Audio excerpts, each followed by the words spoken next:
musiknya hilang semua, jir, nggak pakai musik. Kemudian kita tekan plus ya, ini tambah. Misalkan kita menginginkan, Jangan lupa subscribe, jir, subscribe itu gratis. Oke, assalamualaikum warahmatullahi wabarakatuh. Salam ya untuk teman-temanku semua yang ada di sana ya. Nah, kita kali ini akan membahas video yang kemarin ya, yang belum selesai karena waktunya masih belum pas atau keburu ya. Nah, kemarin pembahasan yang kemarin itu yang belum dibahas ya ini. Nah, ini mengenai apakah ini ya stasioner ataupun cruise control ya, cruise control. Nah, perbedaannya dengan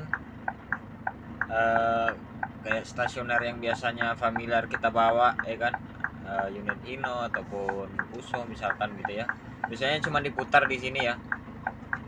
Nah, kalau ini enggak pakai diputar ya, cukup dihidupkan aja switchnya ke bawah. Nah, ini hidup, kemudian kita tekan di sini, ini ada plus ya, dia akan bertambah RPM nya ya, tambah terus.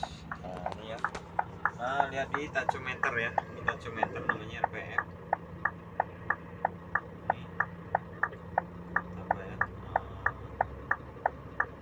Iya gitu ya. Nah, selain untuk stasioner, dia juga langsung bisa untuk cruise control ya, atau mengatur kecepatan secara digital gitu ya. Cukup pada saat kita lari atau berjalan ya, misalkan kita lari di kecepatan 50 lah ya, nggak usah laju-laju lah, nggak usah kenceng-kenceng, kita pelan aja misalkan gitu ya, 50 nih. Kita menginginkan 50 itu continue ya, 50 terus, karena tracknya pun bagus, jalannya bagus, terus familiar juga dengan kita ya kan, udah tiap hari lewat misalkan, udah hafal. Nah, kita tinggal tekan di sini, yang penting ini udah diaktifkan ya, udah aktif begini. Nah, kemudian kita tekan plus ya, ini tambah. Misalkan kita menginginkan lari 50, misalkan di situ posisi di 50, kita tekan gini, nanti di sini akan 49 atau 48 ya.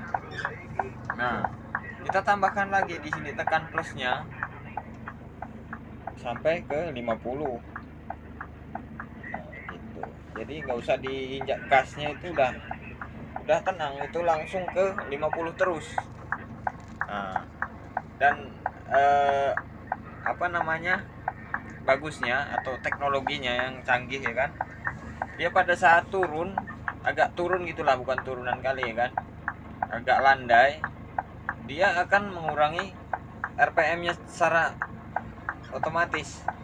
Dia sendiri yang akan mengurangi RPM-nya ya, turun, tapi kecepatan tetap ada di 50 sesuai dengan keinginan kita. Begitupun agak menanjak sedikit ya, agak nanjak sedikit, dia akan otomatis naik RPM-nya sama dengan kecepatan yang tetap 50 gitu. Terus ada yang nanya juga, terus gimana nanti kalau misalkan kita ada darurat gitu. Nah, kalau misalkan ada darurat atau pas ada persimpangan ya, simpang KM 16 misalkan ya kan, jadi ingat KM 16 tuh, kawan-kawan ketawa tuh, ingat KM 16.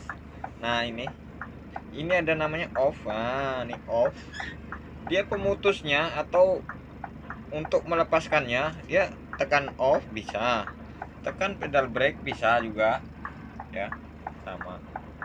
Nah, untuk mengembalikan ke settingan awal, misalkan tadi udah lari 50, nah udah ada simpang nih, kita harus kurangi kecepatan kan, kita injak rem tuh, udah off. Nah, untuk mengembalikan ke awal, cukup tekan ini resume, di resume kembali, dia akan balik lagi ke 50 tadi. Misalkan udah turun nih tadi, gara-gara dia lepas ada simpang, turun ke 45 set atau 40, ya perlahan dia akan menambah RPM set sampai ke 50 tadi itu. Nah, kalau ini di off kan, baru dia akan harus di setting ulang. Nah, ini nanti akan ada timbul pertanyaan juga di tes teori itu. Pada saat kita tekan off, apakah harus di setting ulang? Apakah tidak berpengaruh? Nah, apakah pokoknya 3 jawaban A, B, C, D ya. Jawabnya yang benar adalah cukup di resume. Nah, ini jawabannya nih. Oke ya, untuk mengenai apa itu ini ya, cruise control atau mengatur kecepatan secara digital ya, cukup ditekan aja plusnya min plusnya bisa mengatur RPM, dan itu sesuai misalkan 50 pakai speed 6 misalkan, atau speed 5 nya ini ya Scania, dia berapa kebutuhan RPM-nya itu udah disesuaikan juga sama dia, sampai timbul green economis itu tadi di sini biasa 10 itu 5 gitu.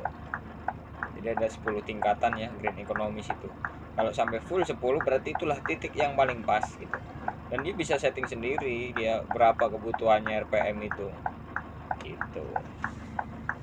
Terus kemudian untuk instrumen panel kontrol ya, atau yang pastinya yang paling sangat penting yaitu tadi tekanan angin, level oli atau pressure ya, pressure oli, tekanan oli itu penting, baterai juga karena ini kan sebenarnya ini tachometer, kemudian ini temperatur gauge ya, fuel gauge, terus ini kan speedometer gitu aja. Nah, untuk mengetahui tekanan angin kita seberapa, nah ini kita tekan di sini ke kanan ya. Nah, itu ke kanan, kita tekan kanan, terus ke kanan lagi. Aduh, ini mantul ya cahayanya.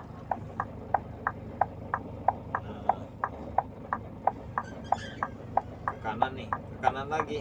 Nah, itu akan muncul ada 1, 2. Nah, itu 1, 2, 3 itu nanti saya jelaskan ke video berikutnya ya. Itu langsung praktek ke P2H, gimana cara P2H dengan benar ya, nanti ada video selanjutnya. Kemudian ke bawah ini ada lagi ini konsumsi bahan bakar, terus ya, dan seterusnya ya, karena ini silo sih. Untuk melihat itu seterusnya ke bawah. Untuk kembali kita tekan ke kiri ya. Untuk melihat seterusnya itu tadi ke bawah tekanan oli dan baterai.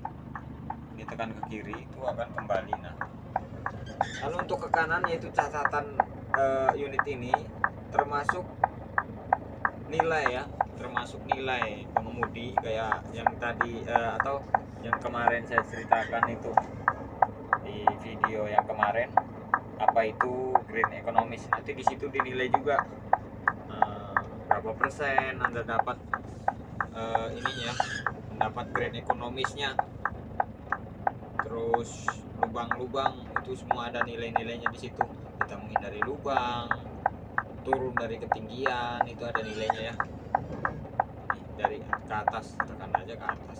Untuk pengaturan sendiri di bawah, banyak pengaturannya di sini. Jam menyala itu lihat HM sama yang tadi ke kanan. Lihat HM, tekan ke bawah. Peringatan misalkan ada yang kendala, tengok aja di sini ada peringatan. Dan menu sendiri yaitu ini tampilan, misalkan HM-nya nggak usah ditampilkan di sini pun bisa ya. Kita tinggal setting aja. Ini mantul soalnya. Peringatan, kita cek peringatan ini tekan ke kanan aja. Nah, misalkan udah peringatan tekan ke kanan, kita lihat itu settingan pribadi. Ini biasanya mekanik ya. Pemeriksaan awal ini harusnya servis langsung ditaruhkan di sini supaya ada peringatan servis berikutnya, misalkan pas jadwalnya gitu ya. Itu aja sih, nggak terlalu ribet sebenarnya. Oke, udah jelas ya gimana untuk cek tekanan angin di sini aja. Nah, nanti beda lagi dengan yang XT ya, nanti atau full matic ya, nanti saya buat lagi. Dan untuk P2H ya. P2H itu sangat penting juga, dimana supaya tetap lolos dalam setiap tes kita. Itu sangat dibutuhkan ya, tes P2H itu. Nanti saya akan buat lagi, mudah-mudahan ada waktu ya. Oke, terima kasih telah menyaksikan video ini, mudah-mudahan bermanfaat ya untuk semua.